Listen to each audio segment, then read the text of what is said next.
Inés Suárez, española, nacida en Plasencia, viajó al Nuevo Mundo en 1537 y participó en la conquista de Chile y la fundación de la ciudad de Santiago. Tuvo gran influencia política y poder económico. Las hazañas de Inés de Suárez, mencionadas por los cronistas de su época, fueron casi olvidadas por los historiadores durante más de 400 años. En estas páginas narro los hechos tal como fueron documentados. Me limité a hilarlos con un ejercicio mínimo de imaginación. Esta es una obra de intuición, pero cualquier similitud con hechos y personajes de la conquista de Chile no es casual. Capítulo 1. 1500 al 1537. El relato comienza como una crónica, donde Inés de Suárez nos cuenta sobre su vida y aventuras, y su amor hacia Rodrigo de Quiroga. Nació en la ciudad de Plasencia, en el norte de Extremadura, ciudad fronteriza. Se crió con su abuelo y su hermana mayor, Asunción. Inés era terca y desobediente. Su abuelo no quería que ella se casara para así que ella lo cuidara mientras él envejecía. A la vez sentía una decepción por no tener un nieto hombre. En una de las procesiones, Inés conoció a Juan de Málaga, un joven apuesto que tenía como destino llegar al Nuevo Mundo. Su romance duró un par de años, pues la joven Inés no lograba quedar embarazada, y cuando Juan se fue al Nuevo Mundo, ella quedó en absoluta pobreza. Solo sobrevivía con su pequeño negocio haciendo pasteles y bordados. Inés toma la decisión de irse al Nuevo Mundo en busca de Juan, acompañada de su sobrina Constanza. Luego Inés comienza a relatar sobre Pedro de Valdivia y Francisco de Aguirre. Pedro se cría en Plasencia, al igual que Inés, y venía de una familia de militares, y Francisco en Talavera de la Reina. Ambos eran muy buenos amigos. Pedro se enamoró de Marina Ortiz de Gaete, especialmente de su inocencia. Cuando ella tenía tan solo 13 años, apenas cumplió los 14 cuando se casaron. Pedro ya había pasado los 20 años y Marina hacía muy poco tiempo que había comenzado a menstruar. A la niña nadie le había explicado qué pasaría a partir de la primera noche de bodas con su marido, así que cuando lo descubrió por ella misma, se asustó y fue un gran obstáculo para Pedro. Sin embargo, él la seguía respetando mucho. Por ello, Pedro volvió a aliarse en el ejército. Pedro y Francisco siguieron venciendo juntos en cada una de las guerras. Al cabo de unos años, Pedro, harto de lo que conseguía una guerra, convirtiendo a los hombres en seres que amaban la violencia, decidió retirarse y envejecer al lado de su intocable esposa mientras soñaba con el nuevo mundo y con formar parte de la historia. Años después de esta retirada, llegó a su casa Jerónimo de Alderete, un hombre que reclutaba a hombres para llevarlos a las Indias. Era también amigo de Francisco Aguirre, quien estaba dispuesto a marchar dejando atrás a su mujer y sus 5 hijos. Al final, Pedro decidió marchar también a convertir sus sueños en realidad. Capítulo 2. 1537 a 1540. Cuando Pedro estaba cerca de los 35 años, se endeudó para así viajar al Nuevo Mundo, dejando a su mujer con la promesa de regresar con mucho dinero o de mandar a buscarla para que estuviesen juntos.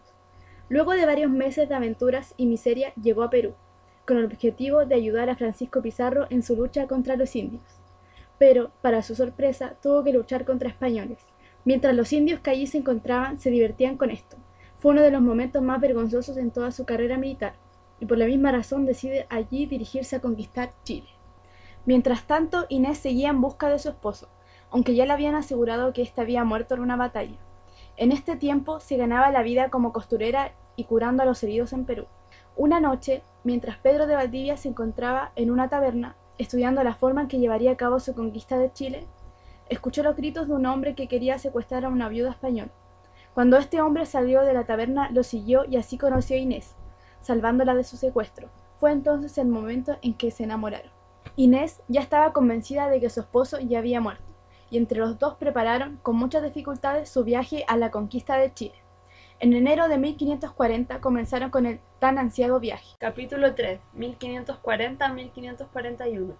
En Chile los indios se habían enterado de la expedición y estaban esperando armados a los Wincas, que era la forma en que llamaban a los españoles, que en su idioma significaba gente mentirosa y ladrones de tierras. Mientras el viaje avanzaba, paulatinamente se iban uniendo más soldados y les iban llegando refuerzos. Entre estos se encontraba Rodrigo de Quiroga. Tuvieron que atravesar un peligroso desierto por el cual, sin la ayuda de Inés, que era quien curaba a los hombres heridos, nadie habría sobrevivido. Cuando ya pasaron el desierto, acamparon durante varios días para poder reponerse y tomar nuevamente las fuerzas luego de tan arduo viaje y para después poder seguir con su camino. En estos días también se unió a ellos Francisco Aguirre. En este periodo hubo muchos nacimientos, no solo de niños, sino también de los animales que llevaban con ellos, caballos y llamas. De igual manera sufrieron varios y muy duros ataques de los indios chilenos. Capítulo 4, 1541-1543. Después de más de un año de viaje, lograron fundar la primera ciudad del país conquistado, a la cual nombraron Santiago de la Nueva Extremadura.